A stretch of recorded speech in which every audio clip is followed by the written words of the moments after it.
అస్మద్గురుభ్యో నమః. పర్ణశాలలో మనం ఇవాళ నేర్చుకునే మంత్రం ఇది సాధారణంగా చాలా సందర్భాల్లో వింటున్నది. మనకి పురుష సూక్తం నుంచి కొన్ని అద్భుతమైన మంత్రాలు ఉన్నాయి. మన వాళ్ళంతా కూడా వేదాన్ని లాంఛనప్రాయంగా యాగాలకి దేవాలయాలకి పరిమితం చేసేసారు. ఎవరైనా ఏదైనా అడిగినట్టయితే బీజాక్షరాలతో కొన్ని మంత్రాలు ఎక్కడో ఉంటాయి తంత్రశాస్త్రంలో, అవి పురాణాల్లో కొన్ని శ్లోకాలు అక్కడే. మరి ఇంత చేస్తున్న వాళ్ళు వేదంలో ఉండే బీజాక్షరాలు ఉండే మంత్రాలని ఎందుకు చెప్తున్నారు? అది చదవచ్చా కూడా చూడటం లేదే. వేదాలని మాత్రం మీరు చదవకండి. వేదాల్లో కూడా హాయిగా అంటే వచనంలా చదువుకున్నా కూడా ఫలితం లభించే మంత్రాలు లాంటివి ఉన్నాయి. ఇది పెద్దలు చెప్తూ వచ్చారు వెంటల్లా. అందుకని అలాంటివి కొన్ని మీకు అందించే ప్రయత్నం చేస్తున్నాం. ఇది పురుష సూక్తంలో ఒక భాగం. దేనికంటే ఇది ఉపయోగిస్తుంది కూడా కల్పనాశక్తి రచన లోపల, లేదా తన చేతిలో ఉన్న వృత్తి లోపల రచనాశక్తి, అలాగే తను ఏ రంగంలో ఉంటే ఆ రంగంలో ప్రావీణ్యం సంపాదించాలి. అంటే ఇంగ్లీష్లో మల్టీ ఫ్యాసెటెడ్ నాలెడ్జ్ అలాంటిది రావడం కోసం. అదేమిటి? తస్మాత్ యజ్ఞాత్ సర్వహుతః రుచః సామాని జజ్ఞిరే ఛందాగంసి జజ్ఞిరే తస్మాత్ యజుః తస్మాత్ అజాయత. మీరు చదివే కొన్ని బీజాక్షరాల మంత్రాలను శ్లోకాలు అడ్డగోలుగా విడగొట్టుకుంటూ చదివేదానికంటే కూడా ఇది చాలా సులభంగా చదవచ్చు. తస్మాత్ యజ్ఞాత్ సర్వహుతః. సర్వహుతః అంటే సకల ప్రపంచము కూడా ఒక సృష్టి, ఒక యజ్ఞము. తస్మాత్ యజ్ఞాత్, దాని నుండి రుక్ యజు సామములన్నీ కూడా ఆవిర్భవించాయి. రుచస్సామాని జజ్ఞిరే ఛందాగంసి జజ్ఞిరే తస్మాత్ యజుః తస్మాత్ అజాయత. ఋగ్వేదము, సామవేదము, ఛందస్సులు. ఏమిటిది? అక్కడ యజ్ఞం అనేసరికి అర్థం ఏమిటంటే ప్రణవము ఉంది కదా, అదేమిటి? అకార ఉకార మకారములు. అది కాస్త మనకి శాస్త్రం చెప్పింది 1 కాస్త 2 అయింది, 2 కాస్త 3 అయింది అంటూ చెప్పుకొచ్చి ఋగ్వేదం వల్ల శిక్షణ, యజుర్వేదం అన్నది ధారణ, సామవేదం అన్నది ఊహ పరిశీలన. ఈ 3 కూడా వస్తాయి దీనివల్ల. ఛందస్సులు ఉన్నాయి. ఛందస్సును అడ్డి వెరకొడతాను బయలుదేరారు జనాలంతా. వాళ్ళు రాసినవన్నీ ఛందస్సులే. అది చూసుకోండి. ఈ ఛందస్సులు దేనికంటే నువ్వు పలికే పలుకులన్నీ ఏ పద్ధతిలో ఉండాలో ఓ పద్ధతి చెప్పడం కోసం. అదేమిటి అంటే గాయత్రి అని, ఉష్ణికని, అలాగే అనుష్ఠుపని, బృహతి, పంక్తి, త్రిష్ఠుపు, జగతి. ఎలాగా 6 అక్షరాలు మొదలుపెట్టి 12 అక్షరాల దాకా ఉంటాయి. దీన్ని జాగ్రత్తగా మీరు చక్కగా మరీ బొత్తిగా 108, 500 ఇలా చదవకండి. కనీసం 11 సార్లు హాయిగా చదువుకోండి. శ్రద్ధగా చదవండి. ఆచారం పాటించే వాళ్ళైతే దానికి కొన్ని నియమాలు ఉంటాయి, పెద్దలని తీసుకోండి. లేదంటారా, అయ్యా మేము వేలిముద్ర తాలూకు వాళ్ళమండి, ఓ పని చేయండి, దీన్ని పెద్దల చేత కాగితం మీద రాయించుకుని దానికి పసుపు కుంకుమ అద్ది మీ ఇష్టదైవం ఉన్నటువంటి ఆ మందిరంలో పెట్టుకోండి. కాస్త పసుపు కుంకుమ వేయండి, మనసులో సరిపోతుంది. చదువుకోగలిగిన వాళ్ళున్నారు, పదాలు సక్రమంగా పలకండి. తస్మాత్ యజ్ఞాత్ సర్వహుత రుచః సామాని జజ్ఞిరే ఛందాగుంసి జజ్ఞిరే తస్మాత్ యజుః తస్మాత్ అజాయత. ఇవి సరిపోతుంది. మరి జాగ్రత్తగా చూసుకోండి. మంచి రచనా పాఠం విద్యార్థులకి నేర్పినట్టయితే వాళ్ళకి మంచి మార్కులు వస్తాయి, బుద్ధి కలుగుతుంది, ఆలోచన పెరుగుతుంది. ఇది విశేషం. ఇక ఇంకొక మంత్రం ఏమిటి అంటే తిరుగులేని విజ్ఞానము. ఇప్పుడు చాలామంది డిగ్రీలు సంపాదించి ఏమిటో చదువుని ఉపయోగించట్లేదండి అంటాడు. లేదు, ఒక రంగంలో కోర్టు సంపాదిస్తుంటాడు. చటుక్కున వలన సందేహపడితే ఏమన్నది మాకు ఎవరు చెప్పలేదండి ఇలాంటిది. ఎందుకు ఉపయోగం ఉంది? పుస్తకాలు చదివారు అంటే బుకిష్ నాలెడ్జ్ అంటారు, అంతే తప్ప మిగిలివి తెలియదే కాదు. నువ్వు చెప్పిన మాట వేదంలో అవ్వాలి. నీ వృత్తి లోపల కానీ నీ విద్య లోపల కానీ తిరుగులేని జ్ఞానము. ఎవడెవడు ఏ మాట అడిగినా కూడా, ఏ సందేహం అడిగినా కూడా చెప్పే స్థితి రావాలి. దానికి ఓ మాట ఉంది, ఇది కూడా పురుష సూక్తంలోది. వేదాహమేతం పురుషం మహాంతం. వేదం శృతి లోపల చదవటం లేదు, ఇక్కడ వచనంలో చదువుతున్నాం. ఆదిత్యవర్ణం తమసస్తు పారే సర్వాణి రూపాణి విచిత్య ధీర నామాని కృత్వా అభివదన్ యదాస్తే.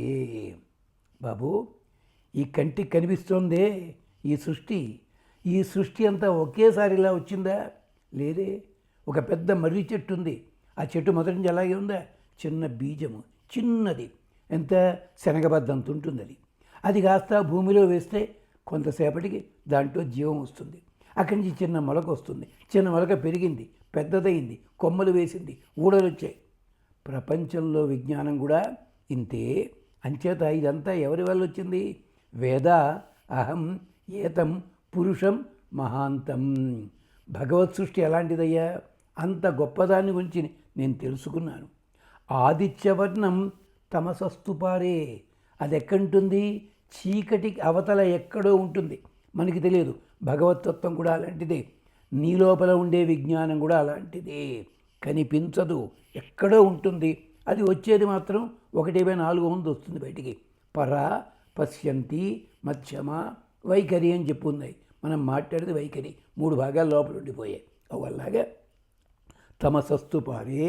ఆ భగవంతుడు సర్వాణి రూపాన్ని విచిత్య ధీర. సృష్టించే ముందే, సృష్టిస్తుండగానే అన్ని రకాల రూపాలు, ఒక చీమ, ఓ దోమ, ఒక ఎలుక, అలాంటిది ఇంకేదో ముంగిస, మరొకటి మనిషి, అలా మనిషి మించి ఏనుగు, ఇలా ఇన్ని రూపాలు ఎలా చెక్కాడండి మహానుభావుడు. సర్వాణి రూపాణి విచిత్య ధీర. బుద్ధిమంతుడైన వాడు కనుక, ధీశక్తి ఉన్నవాడు కనుక, అంటే భగవంతుని మామూలుగా చెప్పట్లే, మనకు అర్థం కావడం కోసం చెప్తున్నాం. విచిత్య ధీర నామాని కృత్వా అభివదన్ యదాస్తే. ఎప్పుడూ కూడా క్రియాశీలుడిలా ఉన్నాడు. మన వాళ్ళు కథలు రాస్తారు, కథ ఎంత ఉంటుందండి? 20 పేజీలు ఉంటుంది, అంతే కదా. కథ నవలే గొప్పదండి అన్నాడు ఒకడు. ఒరే బాబు, 20 పేజీల్లో చెప్పేదాన్ని ఒక నవల్లో ఏం చేస్తుందంటే 1 పేజీనే 70 పేజీల్లో రాయొచ్చు, ఎక్కువైపోతుంది. కానీ కథ రాయడం అనేది ఎంత కష్టమో తెలుసునా? అంతటి దాన్ని పట్టుకొచ్చి చిన్న గుడిక లోపల అందించడము, ఇది చాలా కష్టము. అంచేత కథ రాయడమే కష్టము, నవలు రాయడం తేలికే. ఒకసారి పాత్ర వల్ల అన్నీ చూడండి. ఒకటి మామూలుగా ఇంటి ముందు ముగ్గేశారు అంటే అయిపోయింది కథ లోపల. దాన్ని పట్టుకుని ఓ బ్రహ్మాండంగా 5 పేజీలు రాసింది ఒక నవల రచయిత్రి 1960లోను. అలాగే కాదు. అలాగా విచిత్య ధీర అంటే ఇన్ని రకాలు. అసలు ఏమయ్యా, శరీరంలో ఇన్ని అవయవాలు ఎలా ఉన్నాయి? ఇదేమిటి? ఒకటేమో గట్టిగా, ఒకటేమో మెత్తగా, ఒకటి కదిరేది. ఎవళ్ళండి ఊహించ? పరమాత్మతత్వం అంతటి గొప్పది. ఆ పరమాత్మతత్వాన్ని గనక నువ్వు శ్రద్ధగా ఆరాధించగలిగితే అలాంటి విజ్ఞానము నీకు వస్తుంది. అది విశేషం. వెండర్ ఆఫ్ స్వీట్స్ అని ఆర్కే నారాయణ గారు రాస్తారు. దాంట్లో అంటాడు, వాడు అసిస్టెంట్గా ఉన్నవాడు, వాడు కాస్త స్వీట్ షాప్ పెట్టుకుంటాడు. తర్వాత ఇప్పుడు ఎక్కడి నుంచి వచ్చినాడు? చూసి చూసి చూసి నేర్చుకున్నాడు అనమాట. అలాగా విచిత్య ధీర అంటారు. అలాగా నీవు కూడా భగవంతుడి అనుగ్రహాన్ని పొందొచ్చు. అలాగే నువ్వు ఈ నేర్చుకున్నావు, తర్వాత జంట పదాలు నేర్చుకున్నావు, తర్వాత 3 అక్షరాల పదాలు నేర్చుకున్నావు. అలాంటి వాక్యాలు, సమాసాలు, సంతులు, ఛందస్సులు అన్నీ నేర్చుకుని మహాకవి అయిపోయావు. ఒక్కరోజే మహాకవి అవుతాడా ఎవడైనాను? కాదు. అలాగా ఇవన్నీ కూడా క్రమంగా అందించగలడు పరమాత్మ. పరమాత్మ యందు దృష్టి పెట్టండి. ఇష్టదైవం ముందు ఇది 11 సార్లు కానీ 27 సార్లు కానీ చదవండి. చక్కగా పానకము కానీ, వడపప్పు కానీ, పాలు కానీ నివేదన చేయండి. ఇది చూడండి, పిల్లల చేత చదివించండి. 3 సార్లు చదివించండి పిల్లల చేత. వాళ్ళలో ఎంత తెలివితేటలు వస్తాయో గమనించండి. స్వస్తి. ఇక అయ్యా, నాకన్నీ అనుకూలం కావాలి అంటూ ప్రార్థన చేయాలి.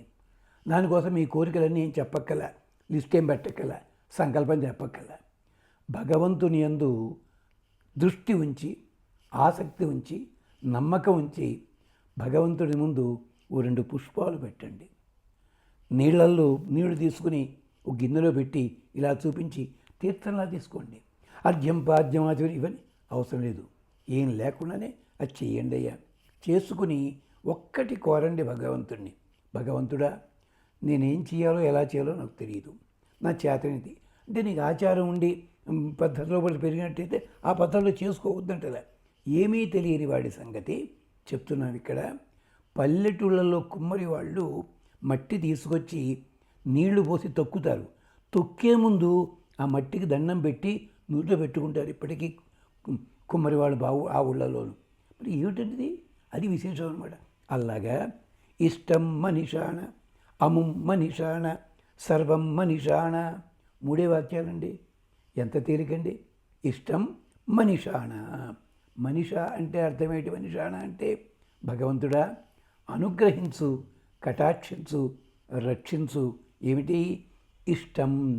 నేను ఏది కోరుకుంటానో, ఏది కావాలనుకున్నానో, దేనివల్ల ఆనందం పొందుదామనుకుంటున్నానో అది నీవు అనుగ్రహించవయ్యా. అదే అంటాడు ఎవడో పూలమాలలు సమర్చింది కృష్ణ పరమాత్మ దగ్గర. కృష్ణ పరమాత్మ అడిగాడు, ఏమీ ఎక్కలేదు, నీ పాద కమల సేవయు, నీ పాదార్చకులతోడి పొందు, అంతే చాలన్నాడు. అలా కోరండయ్యా. ఇష్టం మనిషాణ, అముం మనిషాణ. ఇష్టం అంటే ఏమిటి? నేను కోరేది, అది మంచిగా చెడో నాకు తెలియదు. అముం మనిషాణ. అముం అంటే ఇక దానికంటే వేరైన ప్రపంచ సుఖాలన్నీ కూడా నాకు ఇవ్వవయ్యా భానుభావ. సర్వం మనిషాణ. ఇది చమత్కారం. సర్వం. ఏమో కొన్ని చెప్పగలను, కొన్ని చెప్పలేను. నేను చెప్పలేనివి కూడా నాకు ఉపయోగించే ఉంటాయేమో, అవన్నీ కూడా. అన్నీ అన్న వాక్యాలు ఎంత అంతా ఉందండి. దాన్ని వివరించగలరా మీరు? ఎన్ని పేజీలు రాయగలరు? వాడు కుర్రాడు మార్కెట్కి వెళ్ళాడు, సంతకి వెళ్ళాడు, ఏదో ఏదో సుబ్బారావు షర్ట్ అని చెప్పి తీర్థం వెళ్ళాడు, వచ్చాడు ఇంటికి. ఏం చూసావురా? షాపుల పేరు మొదలు పెడితే వాడు చెప్పగలరా? లేదు. ఓ 2-3 చెప్పి అన్నీ చూసా అంటాడు. అన్నీ అంటే ఏమైపోయింది? ఈ చివరి నుంచి ఆ చివరి 2 కిలోమీటర్లు నడవాలి మొత్తం అంతా అనమాట. అలాగా అముం మనిషాణ, సర్వం మనిషాణ. ఎంత అందమైన మంత్రం అండి, ఎంత సుఖంగా చేసుకోవచ్చండి. ఇది తప్పకుండా 27 సార్లు. మీ నక్షత్రం కానీ పుట్టినరోజు కానీ గుర్తుంటే ఆ డేట్ నాడు 108 చక్కగా పరమాన్న నివేదన చేయండి నెలకొకసారి. ఉత్తర రోజుల్లో కాస్త 2 అరటిపళ్ళు ఏదో పెట్టుకోండి. ఇది విష్ణు సూక్తమే, నిజమే, పురుష సూక్తమే, కానీ ఇష్టదైవం ముందు చదవచ్చును, దాంట్లో దోషమేం లేదు. స్వస్తి.